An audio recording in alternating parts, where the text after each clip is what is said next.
Citizens were denied the right to vote, or a job, or a home because they were Catholic and therefore deemed to be nationalist. And this city represented all of that in a very, very graphic way. It was a nationalist city run by a unionist elite. And in response to this, much of the energy and the drive of the civil rights movement came from here. And I remember very well, as if it was yesterday, the October the 5th Civil Rights March in 1968. That's the day before my birthday. So any small tributes or drunkenness stand up to the Sinn Féin Centre in Belfast. But that was the day which was a turning point. Because of course, the IUC had been up and demonstrated before, right across the 6 countries. But this time, it was caught on camera. And it was stark evidence of the refusal of the unionist state and the unionist politicians to agree to very modest, necessary and fundamental reforms. And it was an indictment of both the British and the Irish government at that time that this was the case.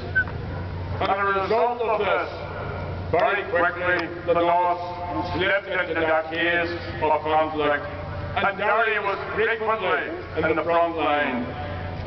Hundreds, if not thousands, of people from here were in prison. Shoot-to-kill actions, plastic bullet killings, head burglars, house raids, harassment, CS gas, CR gas, and the torture of local men and women became very much a part of daily life.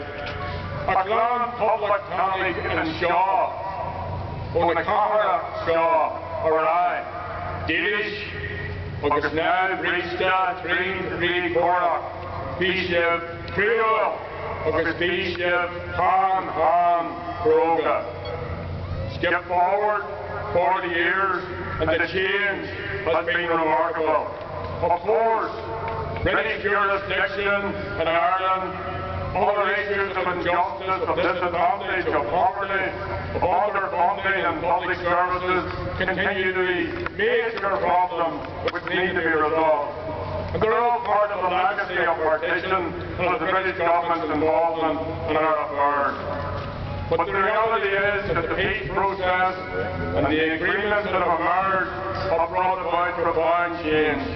And the challenge for us in the time ahead is to use these agreements and new ones if necessary to bring about even greater change until we have an end to partition and freedom for the people of this island.